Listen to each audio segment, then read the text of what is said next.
আসসালামু আলাইকুম ওয়া রাহমাতুল্লাহি ওয়া বারাকাতুহু। আলহামদুলিল্লাহি রাব্বিল আলামিন ওয়াস সালাতু ওয়াস সালামু আলা নবিয়িনা মুহাম্মদ ওয়া আলা আলিহি ওয়া সাহবিহি ওয়া বা'দ।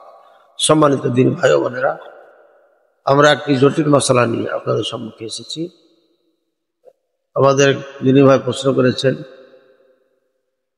যে জুমার দিন জুমার সালাতের সাথে আসরের সালাত জমা করা যাবে কিনা। অত্যন্ত ইম্পর্টেন্ট এবং একটি নতুন মশলা, যদিও আমি কয়েকটা মাহফিলে বলেছিলাম, কিন্তু স্পেশাল ভাবে ছাড়া হয়। মশলাটি বোঝার জন্য একটু ভূমিকাও শুনতে হবে। সেটি হচ্ছে জমা এবং কসর কারা করে, এর বিধান। জমা এবং কসর করার বিধান হচ্ছে অজুর যদি হয় তাহলে জমা এবং কসর করতে পারে। অজুর যদি থাকে শুধু জমা করতে পারবে কসর ছাড়া, যদি মুকিম হয়। মুকিম নিজের বাসভবনে আছে, অর্থাৎ গ্রামে আছে, নিজের শহরে আছে, এদেরকে মুকিম বলা হয়। শহর ছেড়ে যদি তারা 80 বা 85 কিলোমিটারের নিয়াতে কোথাও বের হয়ে যায়, যখনই নিজ গ্রাম নিজ শহর ছেড়ে দিবে তখন থেকে সে মুসাফির, এবং সেখানে আপনার হাফ সালাত পড়তে হবে, কসর করতে হবে, মানে হাফ পড়তে হবে, অর্থাৎ 4 জায়গায় 2 এবং 3 মাগরিব যেমন 3ই পড়তে হবে, এখানে কম করা যাবে না।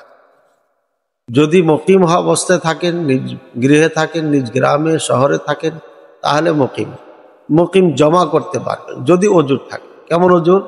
বৃষ্টি, প্রচন্ড বৃষ্টি হচ্ছে, তাহলে মাগরিব এসে একসাথে, অথবা জোহর আসর একসাথে, ফজরকে ফজরের টাইমে পড়তে হবে।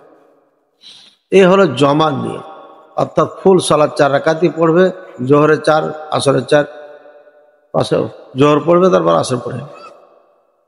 এভাবে মাগরিবের 3, এশার 4, মাগরিব পড়া পরে এশা পড়ে নেবে। তো এইভাবে আপনার জমা করা জায়েজ আছে যদি অজুর হয়। অজুর হচ্ছে বৃষ্টি, অথবা অসুস্থ, বারবার সালাত পড়তে পারবে না, তাহলে সে জমা করতে পারবে। অথবা দুশ্মনের ভয় আছে, এখানে জামাতে যাওয়া বা 5 টাইম সালাত পড়ার সমস্যা আছে, তখন এটা জমা করতে পারে।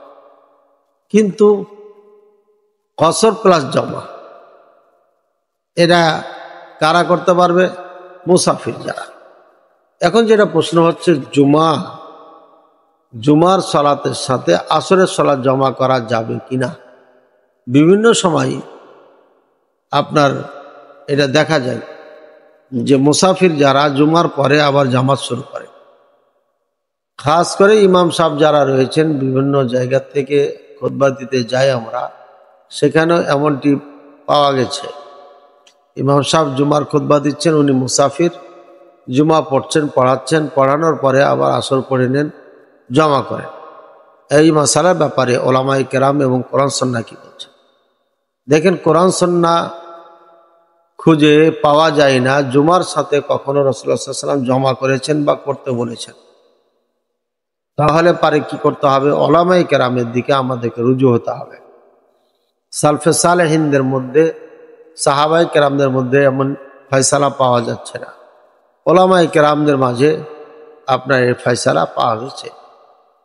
প্রথম নম্বর, ইমাম মালিক রাহিমাহুল্লাহ এবং তার মাযহাবের ওলামায়ে কেরাম এ ব্যাপারে কোনো মতামত দেন নাই। নির্দিষ্ট কোনো সঠিক কথা সমাধান তাদের থেকে নাই।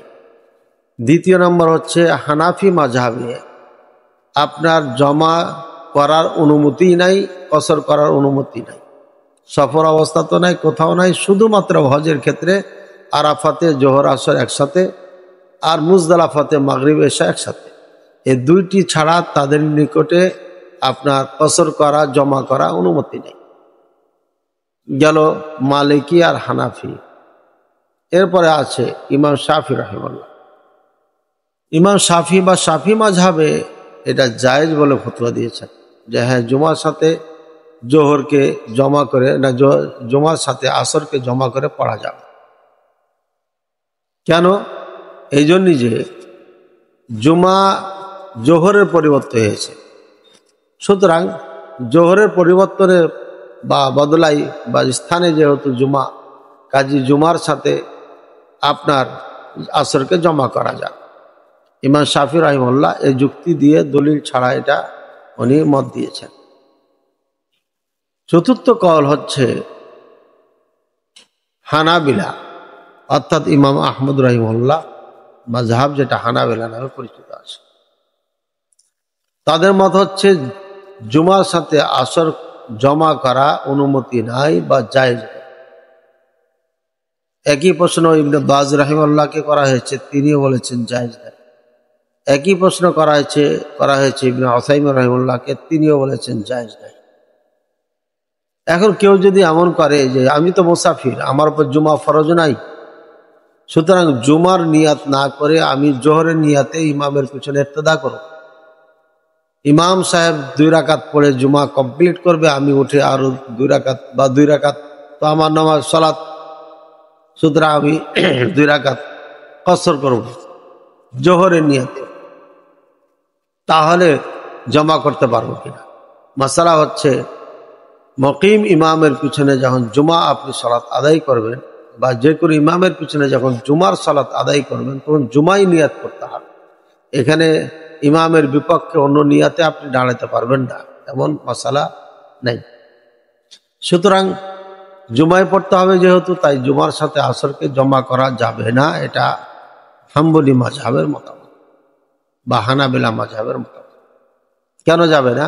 এই জন্য যে রাসূলুল্লাহ সাল্লাল্লাহু আলাইহি ওয়াসাল্লাম বা কোরআনে কোথাও এটা নাই, রাসূলুল্লাহ সাল্লাল্লাহু আলাইহি ওয়াসাল্লাম এটা কখনো করেন নাই, এবং সাহাবায়ে কেরামও করেন নাই, এবং তাবিঈনে কেরামও এই কাজ করেন নাই।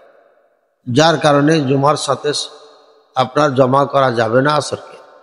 কেননা রাসূলুল্লাহ সাল্লাল্লাহু আলাইহি ওয়াসাল্লাম সালাতুজ যোহরকে বলেছেন জোহরের সাথে আসরকে জমা করা যাবে, এবং রাসূলুল্লাহ সাল্লাল্লাহু আলাইহি ওয়াসাল্লাম জীবদ্দশায় করেছেন, সাহাবায়ে কেরাম করেছেন। পক্ষান্তরে রাসূলুল্লাহ সাল্লাল্লাহু আলাইহি ওয়াসাল্লাম জুমার সাথে আসরকে জমা করেন নাই বা করতে বলেন নাই। যেহেতু কোনো দলিল পাওয়া যাচ্ছে না, তাই জুমার সাথে আসরকে জমা করা যাবে না। এটি হাম্বলি মাযহাবের মাসালা। কেননা আল্লাহ তাআলা বলেছেন ইন্নাস সালাতা কানাত লিল মুমিনিনা কিতাবাম মাওকুতা, নিশ্চয় সালাতের জন্য নির্দিষ্ট একটা টাইম রয়েছে মুমিনদের জন্য, সুতরাং মুমিন টাইমই পড়বে। যেহেতু আসরের সালাতের টাইম হয় নাই, তাই আসর সালাত জুমার সাথে জমা করলে পারে এই সালাত বলে গণ্য হবে না, সালাত বাতিল। এভাবে আপনার আইম্মায়ে কেরাম ফতোয়া দিয়েছেন, ইবনে বাজ রাহিমাহুল্লাহ, ইবনে উসাইমিন রাহিমাহুল্লাহ এবং হানাবিলা মাযহাব থেকে। এরপরে রাসূলুল্লাহ সাল্লাল্লাহু আলাইহি ওয়াসাল্লাম আরো বলেছেন যে ইন্না আহাব্বাস সালাহ ইনদাল্লাহি আল জুমআহ, এক বর্ণনায় আছে জুমার সালাত হতো উত্তম সালাত। অন্য বর্ণনায় আছে, বুখারীতে হাদিস আছে আহাব্বুস সালাহ আইয়ু সালাতিন আহাব ইলাল্লাহ সালাতু আলা ওয়াক্তিহা, বুখারী হাদিস। সালাত টাইমে পড়া এটি হচ্ছে আল্লাহর নিকটে সবথেকে প্রিয় সালাত, উত্তম সালাত। সুতরাং আসরের যেহেতু টাইম হয় নাই এবং জুমার সাথে জমা করা যাবে না, তাই আসরের টাইমে পড়তে হবে। আশা করি আমরা মাসালাটি বুঝতে পেরেছি। এবং আমি যেটা মনে করি, যেহেতু ইমাম মালিক রাহিমাহুল্লাহ থেকে কোনো মতামত পাওয়া যাচ্ছে না, হানাফি মাযহাবে তো জুমা কসর নাই, জমাও নাই, 2 স্থান ছাড়া। ইমাম শাফি রাহিমাহুল্লাহ জায়েজ বলেছেন, হানাবিলা মাযহাবে জায়েজ বলেছেন, না জায়েজ বলেছেন, অর্থাৎ জায়েজ নাই বলেছেন। সুতরাং ইমাম শাফি রাহিমাহুল্লাহর কথাকে অগ্রাধিকার দিব, নাকি হাম্বলি মাযহাবের কথাকে অগ্রাধিকার দিব? দলিলের আলোকে যেটা পাই, ইমাম শাফি রাহিমাহুল্লাহ যেহেতু কোনো দলিল দিতে পারেন না, যুক্তি পেশ করেছেন, তাই দলিলের দিক দিয়ে হাম্বলি মাযহাবকে অগ্রাধিকার দেওয়াই উত্তম মনে করছি। তাই দলিলের দিক দিয়ে আমিও মনে করছি যে এটার উপরে আমল করা আমাদের উচিত বা কর্তব্য বা দায়িত্ব। আশা করি ক্লিয়ার হয়েছে, বুঝতে পেরেছি। আল্লাহ তাআলা আমাদেরকে যেন সঠিকভাবে আমল করার তৌফিক দান করেন। আল্লাহ তাআলা আমাদের আমলকে যেন কবুল করেন। আল্লাহ তাআলা যেন আমাদেরকে ভালো রাখেন, সুস্থ রাখেন, নিরাপদে রাখেন।